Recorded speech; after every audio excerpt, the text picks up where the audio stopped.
Miqueias. Aplauda o Senhor Jesus na vida dele. Cá, pastor. Pastor Neemias é uma autoridade aqui na nossa cidade de Uberlândia. E quando a gente parou para fazer esses dias proféticos,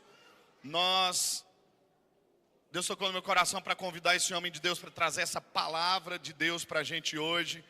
Ele é vereador pelo 2º mandato, para a glória de Deus, 3º mais votado na cidade de Uberlândia, mas sobretudo, um homem de Deus, um homem que teme a Deus, um homem que tem autoridade do alto do céu para exercer a função que está exercendo lá na Câmara dos Vereadores.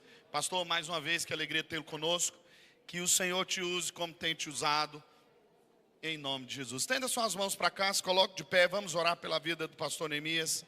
Pai, no nome de Jesus, muito obrigado mais uma vez pela vida do Neemias. Muito obrigado pelas bênçãos tão poderosas que o Senhor tem derramado sobre a vida do teu filho. Mais uma vez, ó Deus, usa ele de uma maneira que te agrada. Usa ele da maneira que o Senhor quer usar. Em o nome de Jesus, nós abençoamos a vida do Neemias. Em nome do Pai, do Filho e também do Espírito Santo.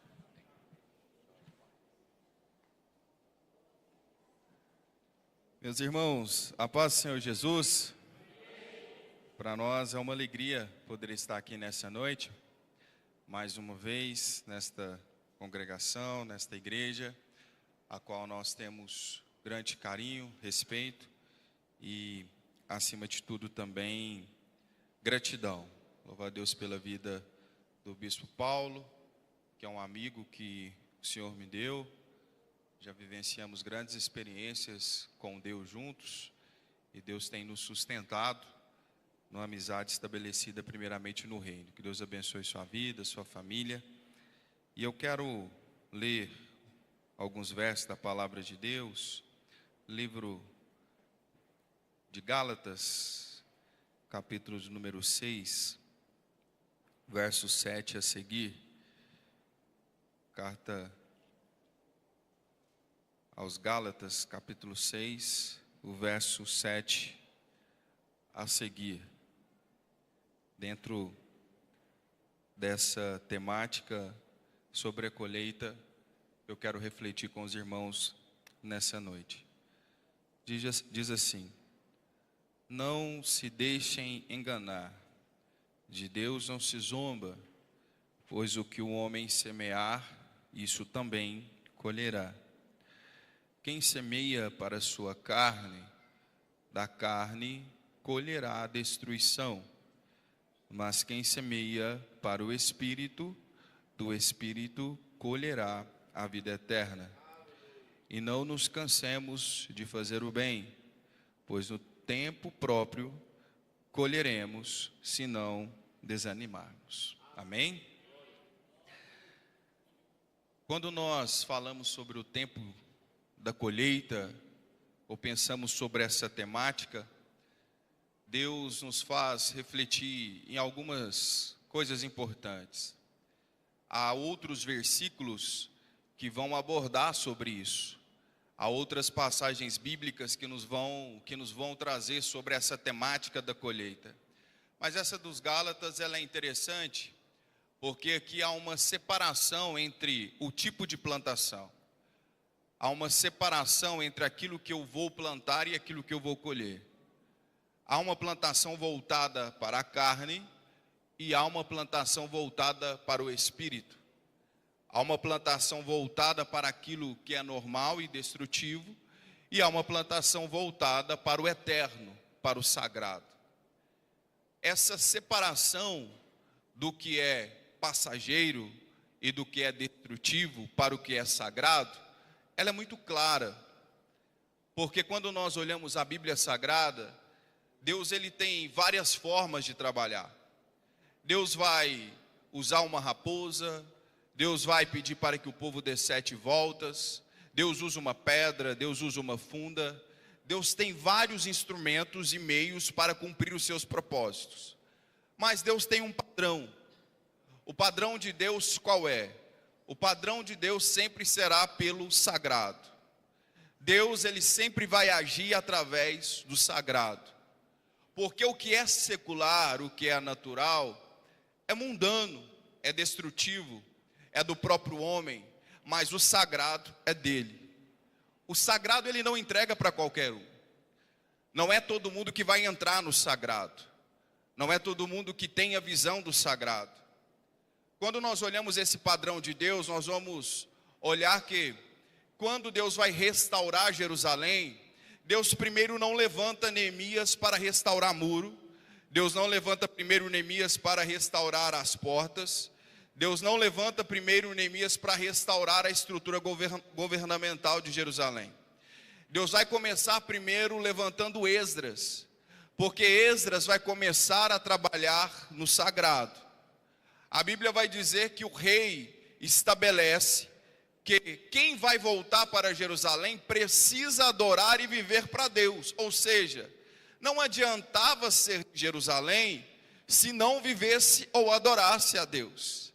O que é isso? Não adiantava estar na igreja se não vivesse para Deus. Não adiantava ser natural de Jerusalém se o Deus de Jerusalém não fosse o Deus dele. Não adiantava ter a naturalidade de Jerusalém se não vivesse extremamente para Deus. Esse é o critério para poder voltar a Jerusalém. Então a restauração de Jerusalém, ela começa por onde? Pelo sagrado. Esdras vai restabelecer o templo. Depois que Esdras restabelece o templo, ele vai restaurar a adoração. Depois que ele restabelece a adoração, ele vai trazer de volta a palavra. A palavra havia sido esquecida. Aí Esdras começa a trazer as diretrizes para estabelecer uma cidade. Esdras começa a estabelecer uma diretriz para restaurar Jerusalém. Ou seja, antes de restaurar Jerusalém governamental, Jerusalém está estabelecida no sagrado. Porque o que rege a nossa vida é o sagrado. O que rege a nossa vida é a palavra de Deus. O que rege a nossa vida são as diretrizes deixadas por Ele. Aí depois de restabelecer o sagrado, é que Deus levanta Neemias para restaurar aquilo que é secular e que é importante. Então qual que é a mensagem desses dois homens? É porque não adiantava ter muro bonito, porta bonita, estrutura governamental se não tivesse o sagrado. Não adianta ter beleza mundana se não tiver o sagrado. Não adianta plantar coisas terrenas que se perdem se nós não plantarmos no sagrado. E a primeira coisa que nós aprendemos sobre plantar é porque eu escolho o que eu vou plantar. Eu vou escolher o que eu vou plantar. Quando nós analisamos o processo da plantação, do cultivo, eu escolho qual vai ser a semente que eu vou jogar. Qual vai ser a semente que eu quero plantar para colher. Isso é um processo de escolha. É por isso que a Bíblia vai dizer, quem plantar na carne, vai plantar ou vai colher a destruição. Mas quem plantar no Espírito, colherá a vida eterna. Então eu tenho agora a oportunidade de escolher em qual solo eu vou plantar. Qual solo eu quero andar? Se eu quero andar no solo terreno ou se eu quero andar no solo sagrado? Se eu quero andar num solo que se perde ou se eu quero andar no solo que é eterno? Então, a concepção ou a decisão de como eu quero viver é uma decisão minha. Viver o sagrado é uma decisão. Viver o sagrado é uma escolha. Viver um sagrado é um chamado da igreja. Viver o sagrado é entender e ter uma visão verdadeiramente do que é o sagrado. Porque a visão do sagrado, ela é diferente do secular. Como eu percebo isso? Quando Jesus está na casa de Marta e Maria, Marta vai dizer para Jesus, Jesus, não se incomoda de que ela não venha me ajudar? A visão de Marta está errada? No secular, não. Quem gosta de trabalhar e ver alguém sentado? Quem gosta de estar fazendo um tanto de coisa e ver alguém sentado? Quer ver alguém incomodar as esposas é quando a gente está sentado, sem fazer nada. Já viu? Ah, meu amigo, aquilo, pastor, aquilo lá tira a paz. Não é? Alguém trabalhando e o outro sentado, não se enquadra, bispo. É todo mundo tem que estar trabalhando. É igual você chegar em uma obra e tem um trabalhando e o outro sentado. A visão de Marta no secular não estava errada. É por isso que ela fala com autoridade para Jesus. Ela vai dizer: Jesus, não se incomode de que Maria não me ajude. Qual era o correto da forma secular? De Marta ser ajudada por Maria, de Maria ajudar Marta, porque elas estavam recebendo uma pessoa em sua casa. Então a visão de Marta não está errada, mas a visão de Marta não é do sagrado. A visão de Marta não é do reino. A visão de Marta não é do eterno. A visão de Marta é daquilo que é passageiro. A visão de Marta é daquilo que se perde. A visão de Marta é daquilo que eu consigo e depois já não quero mais. Mas a visão de Maria é do eterno e é do sagrado. Porque quem tem a visão do sagrado, entende que Maria está fazendo o que é correto. Quem tem a visão do sagrado, entende que é melhor estar nos pés de Cristo em qualquer outro lugar. Quem tem a visão do sagrado, entende que Maria está fazendo a melhor parte. Agora, quando eu tenho a visão do secular, e eu planto no secular, eu estou perdendo a visão do sagrado. Então, eu preciso entender como igreja, que Deus nos chamou para viver o sagrado. Deus nos chamou para entrar em solo sagrado. Deus nos chamou para ter experiências no sagrado.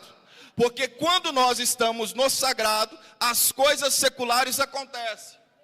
É por isso que a Bíblia vai dizer: buscai primeiramente o reino dos céus e a sua justiça, e as demais coisas vos serão acrescentadas. Então, a nossa escolha de colheita é aonde eu quero colher, é aonde eu quero plantar, qual solo eu quero pisar, qual é a minha prioridade. Qual é a minha prioridade? O que eu quero para a minha vida? O que tem tomado meu tempo? O que eu tenho vivido? O que eu tenho buscado? Eu tenho buscado os dons? Eu tenho buscado estar com Deus? Eu tenho buscado me aprimorar? Eu tenho buscado viver propósitos? Ou eu tenho buscado aquilo que é secular? O que é terreno é perecível. E há um perigo muito grande de nós perdermos o sagrado por aquilo que é secular. E aí eu quero contar um testemunho que aconteceu comigo. No início, o pastor Bispo Paulo acompanhou um pouco sobre a minha história com a minha esposa. No mês de maio, nós fomos fazer um exame e nós, resumidamente, descobrimos que ela estava com um tumor. Um câncer já bem avançado. Um tumor com quase 10 centímetros já no ovário. Nós fizemos os exames. Primeiro exame dá 8 centímetros. A médica fala: procura um oncologista especialista para que a gente possa começar o tratamento. Pegamos um exame com 8 centímetros já, claro o tumor. Dentro do próprio raio-x, muito claro o tamanho que ele estava. Chegamos no médico, o médico diz: eu vou pedir um outro, para que a gente possa, a partir desse outro, avaliar o crescimento desse tumor. E aí, quando a gente faz o outro exame, o que era 8 centímetros já estava em 10, em menos de 2 semanas. Chegamos no médico, o médico disse: ele está crescendo de uma forma muito rápida. Você está sentindo alguma coisa no intestino? Falou assim: estou. Então, possivelmente, quando a gente for fazer a cirurgia, ele já pegou o intestino. Então nós vamos marcar a cirurgia, mas já esperando que ele já tenha lastrado para o intestino. Então nós vamos ter que arrancar a parte toda do ovário, útero, e também a parte do intestino pelo crescimento que ele está. E aquilo tirou minha paz. Só que eu chegava em casa e pensa numa paz que ela estava. Eu acordava para orar por ela e ela dormia. Eu acho que ela nunca dormiu tanto na vida igual agora. Só que aquela paz me incomodava. Eu falei: como que uma pessoa que tem um tumor desse, que toda hora que você chega no médico, o médico fala um trem, e ela está com a paz? Eu pensei assim: vai morrer. Deus já mostrou o céu para ela. Certeza que Deus já mostrou o céu para ela. E ela não quer falar para mim. Eu olhava para minhas filhas e falei: vou ficar viúvo, certeza. E ela falou assim: Deus já mostrou o céu, ela vai querer isso aqui? Não vai. Aí eu acordei de madrugada. Quem já ouviu a voz de Deus audível assim? Bom, coisa boa é apanhar de Deus. Porque se você apanhar de Deus e não consertar, bispo Paulo, pode largar de mão. E eu acordei de madrugada para orar e olhava para ela, aquilo me incomodava. Deus falou assim comigo: a paz dela te incomoda? Porque a paz dela é que excede todo entendimento. Só que, sabe por que ela tem paz e você não tem? Porque eu não preciso tratar ela, eu preciso tratar você. E Deus falou assim comigo: pega a sua posição e tira o câncer dela. Pega os votos que você tem e tira o câncer dela. Pega o telefone como você sempre usa e tira o câncer dela.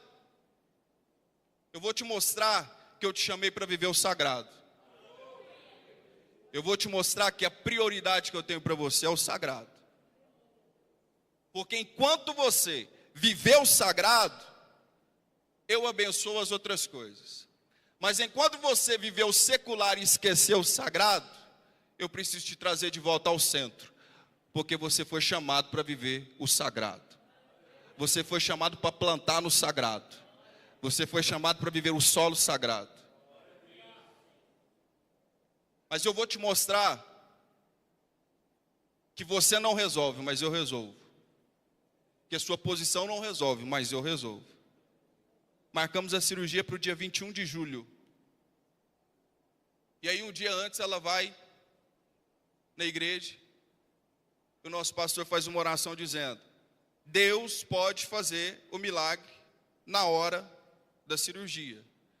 Porque uma das características que mostrava para nós que o tumor tinha aumentado era a barriga inchada e ela com dor. E cada dia que passava, a barriga se inchava mais e ela estava com muita dor. Fomos para a cirurgia na segunda-feira. E aonde a gente vai ter um crente, já viu, bispo? Aonde a gente vai ter um crente? Aí a gente chega lá, a enfermeira padrão, que é responsável é o quê? Crente. E ela falou: fica tranquila, vou estar com você, vou estar te acompanhando. E ela já tinha um diagnóstico, vou lá eu esperar. Passa um pouquinho, a irmã sai lá dentro da sala. Que as mais assembleianas, pentecostal, está quase marchando. Deus fez um milagre. Deus fez um milagre, Deus mudou lá na mesa da cirurgia, Deus mudou. Passa-se um pouco, a gente espera. O médico volta, ela ainda voltando da anestesia. E ele fala assim para mim: lembra do tamanho que estava o tumor do último exame que a gente fez? Eu lembro, estava 10 centímetros. Lembra que eu te falei que possivelmente a gente tinha que arrancar o ovário, o útero e arrancar a parte do intestino?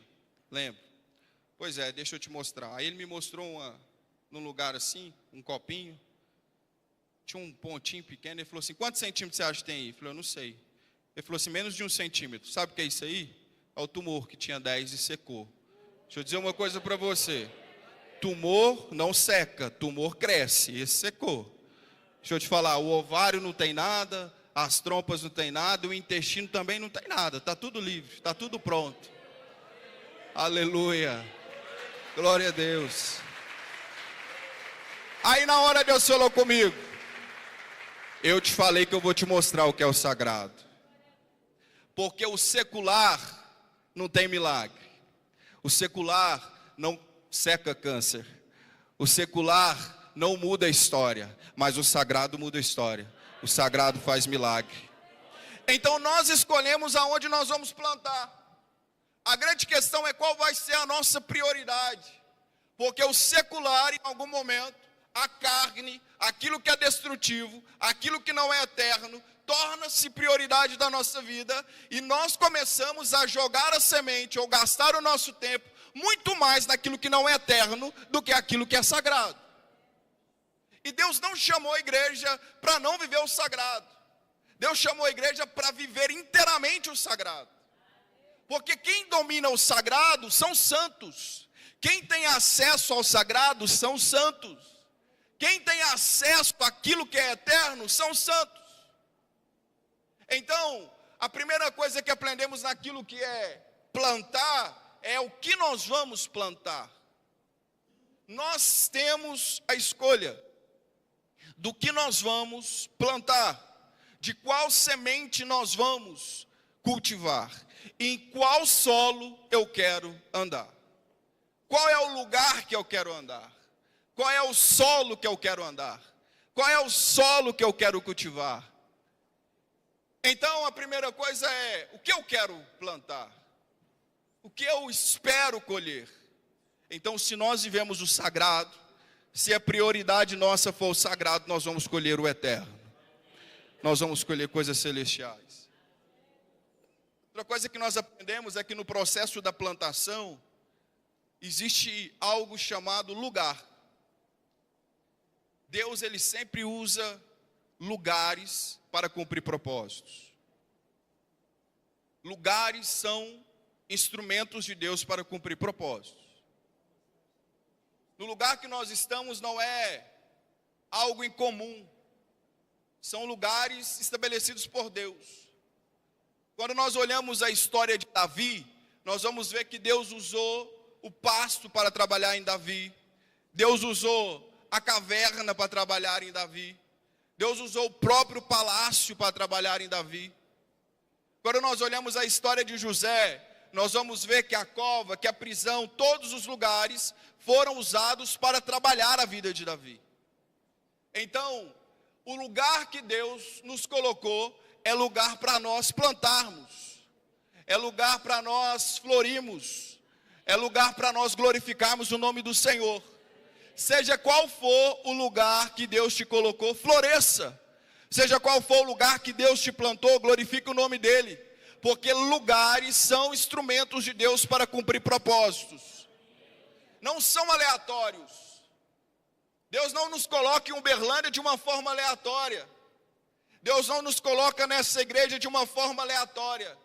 Deus nos coloca nesse tempo e nesse lugar para cumprir propósitos. Algo controlado por Deus. A nossa idade é controlada por Deus. Quando nós olhamos em Esther, a Bíblia vai dizer que Mardoqueu chega para Esther dizendo o seguinte: olha, se você não falar, outros falarão no seu lugar. Mas quem sabe, foi para esse tempo que o Senhor te chamou. Que tempo difícil que nós vivemos, mas foi para esse tempo que o Senhor nos chamou. Que tempo difícil nós estamos, mas foi para esse tempo que o Senhor nos chamou. Deus estabelece lugares de forma concreta em nossa vida. E nós precisamos entender que independente do lugar, Deus continua cumprindo propósitos. Quando nós olhamos o livro da Gênesis, capítulo número 26, a Bíblia vai dizer que Deus fala assim com Isaac: Isaac, fica na terra em que eu te disser. Estava todo mundo descendo para o Egito, porque no Egito tinha fartura. Em Gerar, onde era a terra que Isaac estava, não tinha fartura, tinha seca, tinha fome. Qual que é o caminho normal e natural? Vamos descer para o Egito. Mas aí Deus diz assim para Isaac: fica na terra em que eu te disser. É Deus estabelecendo o lugar. É Deus estabelecendo aonde. É Deus estabelecendo aonde ele precisava ficar. Lugar. Isaac fica em Gerar. E a Bíblia diz que Isaac vai cavar poço. E aonde Isaac cava poço, brota água. A pergunta é: Isaac era o melhor cavador de poço? Isaac sabia onde estava a água? Não. É porque a bênção estava com Isaac. É porque o lugar aonde Isaac estava seria abençoado por ele. Gerar teria água porque Isaac estava lá. Então, se Isaac não estivesse lá, não tinha poço e não tinha água. Eu quero dizer para você, Deus estabeleceu o lugar para você plantar. Plante lá. Aquele lugar será modificado pela sua presença. Ah, mas é seco, mas Deus mandou ficar. Ah, mas não tem nada, mas você está lá.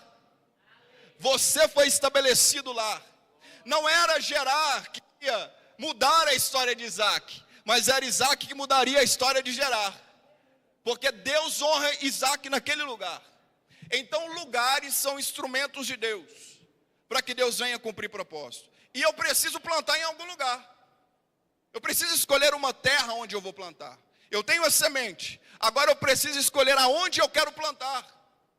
E para escolher esse lugar, eu preciso da direção de Deus.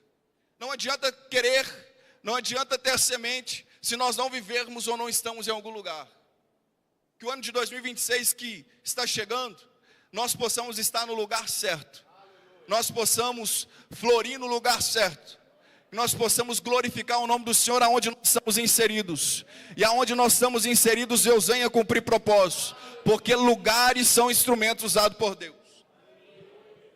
E da mesma forma que Deus usa lugar, Deus usa o tempo. E o tempo também é um instrumento para a plantação. Tem gente que fala até a hora de cortar o cabelo não pode ser uma lua, porque muda o processo até de cortar o cabelo. Já viu isso, Bispo Paulo? Para pescar tem que ter o tempo da lua. Há um tempo estabelecido. Não tem como mudar o tempo. E tempo é um instrumento de Deus. Deus sempre usará o tempo. O tempo sempre foi um instrumento de Deus para Deus cumprir propósito. Sempre foi. Deus sempre usa o tempo. É um tempo, a Bíblia vai dizer em Eclesiastes, um tempo para todas as coisas. A grande questão é viver o tempo de Deus. É saber qual é o tempo de Deus. E a questão do tempo está muito vinculada à vontade de Deus, que ela é boa, perfeita e agradável. Viver o tempo de Deus, seja ele qual for. É por isso que o último versículo de Mateus, ele é tão interessante, porque a Bíblia vai dizer, está registrando Jesus dizendo, olha, vai fazer tudo que eu vos ensinei, e eu estarei convosco todos os dias. Tempo, há uma promessa, independente do tempo, Deus é conosco. A grande questão é que nós pensamos que pelo fato de adorarmos a Deus, de vivermos na igreja, todo tempo será um tempo de bonança. E se tem uma coisa boa para fazer ter semente boa, é tempestade. Quanto mais chuva, né? Quanto mais chuva, não é? Melhor. Tempestade. E a gente precisa entender, igreja, que tem alguns vocabulários, ou algumas palavras, que ela é de crente. A palavra prova, só crente que entende. Não adianta você falar, prova para os outros, mas para crente, crente é especialista em prova. Outra coisa que é especialidade de crente é deserto. Ninguém foi no deserto de Saara, mas sabe o que é um deserto. Porque são coisas nossas. E o tempo das estações que mudam e que se variam, elas são usadas por Deus para que no final Ele concretize aquilo que Ele projetou. Nós vamos entrar em um outro ano, que vão ter as 4 estações, momentos de chuva, momentos de sol, mas é um tempo coordenado por Deus. E se tem uma coisa que Deus controla é o tempo, porque se Deus fosse dar ouvido para nós, se chove a gente reclama, se faz calor a gente reclama. Então Deus faz do jeito que Ele quer, manda chuva quando Ele quer, manda sol quando Ele quer, e assim também é o tempo para nós. Então colher, plantar, passa por lugar, passa pela escolha da semente e passa pelo tempo. Independente do tempo que nós estamos passando, Deus continua sendo o Deus da nossa vida. Ele não perdeu o controle da nossa vida. Meu pai foi pastor a vida inteira. Com 10 anos de idade, nós fomos para o campo missionário. E eu vi Deus fazer coisas grandiosas na vida do meu pai. Vi Deus salvar almas. Vi meu pai a vida inteira acordar de madrugada e orar. Um homem de Deus, claro. E quando eu olhava meu pai, eu tinha a minha chamada, eu falei, eu quero ser pastor também. Muito mais pelo que eu via Deus fazer na vida do meu pai. Aonde Deus ia, aonde Deus colocava, Deus prosperava ele. Mas no ano de 2018, ele estava em uma das maiores igrejas do nosso ministério, na cidade de Nova Ponte. Ele trabalhando, ele passa mal, cai. A gente leva para o médico, ele dá um AVC gravíssimo. O médico chega para nós e fala assim: olha, ele deu um AVC, nós temos uma escala de 1 a 7. 7 é a morte cerebral. Ele deu um AVC 6,8. Nós vamos tentar manter ele vivo, mas se ele manter vivo, ele vai ficar vegetando. Eu fui para o banheiro do MC e falei: eu não quero ser pastor, e o senhor é um Deus injusto. Porque se meu pai não tivesse se dedicado na sua obra, ele não estaria assim. Mas Deus é tão misericordioso, que eu, no lugar de Deus, eu tinha me matado lá mesmo. Mas Deus falou assim: do seu pai cuido eu, e dos propósitos eu sou o dono. Olha o que Deus faz. Foi uma das coisas que indagou a minha vida cristã. Por que Deus fez isso? Por que Deus permitiu isso? De um homem que tanto se dedicou, de um homem que tanto fez, por que Deus permitiu isso? Era uma resposta que eu não tinha, e Deus também não precisa dar resposta. Mas Deus é tão misericordioso, passou-se um tempo. No ano de 2021, eu já estava na Câmara Municipal, numa reunião do Compass, eu fui contar o testemunho do meu pai. E falei de um médico que atendeu o meu pai. E quando eu terminei de contar o testemunho, o pastor Lúcio, da 5ª Igreja Presbiteriana, falou assim: qual era o nome desse médico? Eu falei assim: doutor Ramon. Ele falou assim: pois é. Chegou um doutor, há alguns anos atrás, 3 anos atrás, falou que atendeu um pastor. E que ele fez uma cirurgia que ele nunca tinha feito. Que foi a mão dele, de Deus, que coordenou a cirurgia. Porque não tinha como resolver. E quando ele saiu para dar a notícia, tinha uma igreja ajoelhada lá fora, o povo orando por aquele pastor. E a partir daquele momento eu falei: eu quero conhecer o Deus desse pastor. Deixa eu te mostrar a foto. Ele está batizado, hoje ele é obreiro, a família dele toda aceitou Jesus. Vai entender o propósito de Deus. Vai entender como Deus faz e como Deus trabalha. O tempo de Deus, seja ele bom, seja um momento de dor, ele não perde o controle. Então, se nós queremos plantar e colher, nós precisamos entender que quem é o dono do tempo na nossa vida é Ele. É Ele que faz chover, é Ele que dá o sol, é Ele que dá a estiagem. O tempo é dele, é Ele que controla tudo, é Ele que controla as estações da nossa vida. Mas que nós continuemos plantando no sagrado. E para finalizar, a colheita não é o final.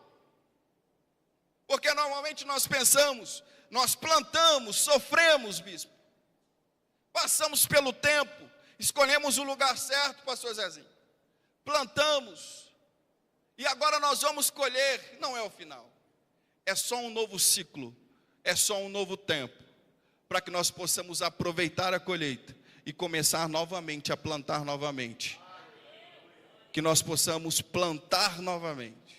Deus nos dará a colheita, um novo momento, nós celebraremos, mas nós precisamos continuar marchando. É por isso que o versículo vai dizer: nós iremos colher se não desfalecemos, porque é preciso continuar, é preciso continuar marchando. É por isso que a Bíblia vai dizer: quem pega a mão do arado não pode olhar para trás.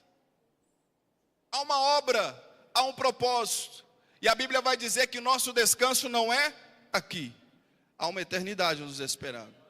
Que nós não venhamos parar, porque mesmo quando a gente colher, ainda tem mais para plantar. E algo interessante, já estou finalizando, é que em Timóteo nós vamos olhar algumas comparações sobre a vida cristã. E a comparação que Timóteo vai fazer é sobre o soldado, é sobre o lavrador. Tudo isso exige sacrifício. Quem planta tem marcas. Quem planta carrega em suas mãos cicatrizes. Quem planta tem esforço. Quem planta tem marcas doloridas. Há uma trajetória.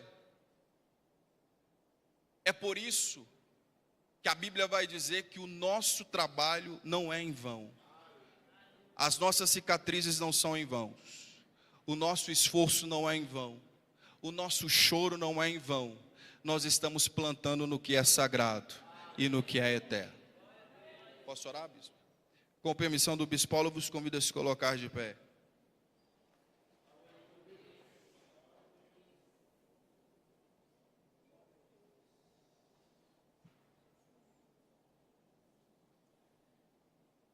Tem alguns que Deus chama para fazer umas plantação rápida. Mas tem uns que demora mais, né? Mas tudo isso é Deus estabelecendo os seus propósitos. Que Deus abençoe a sua família, que Deus abençoe a sua casa. Que nós possamos escolher o solo sagrado, que é a semente correta. Que aonde nós estamos, os lugares que Deus nos colocou, nós possamos plantar lá e o nome dele ser glorificado. Que venhamos a entender o tempo e as estações, porque elas fazem parte desse processo. Que as marcas que nós carregamos nesse processo de plantação seja para glorificar o nome dele e entendendo que ele não perdeu o controle. E que há um ciclo, que há um novo tempo chegando e que Deus em cada tempo continuará cuidando de nós. Senhor nosso Deus, nosso Pai, nós te louvamos, nós te agradecemos porque tu és bom. Obrigado pela tua palavra, que ela não volte vazia, mas que ela venha encontrar lugares nesses corações, e que o seu nome venha a ser glorificado, que nós possamos colher aquilo que o Senhor já estabeleceu para nós. Guarde a nossa casa, guarde a nossa família, e cumpre os seus propósitos em nós, e que em tudo que nós fizemos, nós possamos estar no centro da tua vontade, e o seu nome ser glorificado. Abençoa essa igreja, que o Senhor continue sustentando e que ela seja um lugar acolhedor, aonde o evangelho seja proclamado, pessoas sejam curadas, sejam transformadas e que ela venha cumprir aquilo que já foi proposto. E assim nós oramos e agradecemos em nome de Jesus.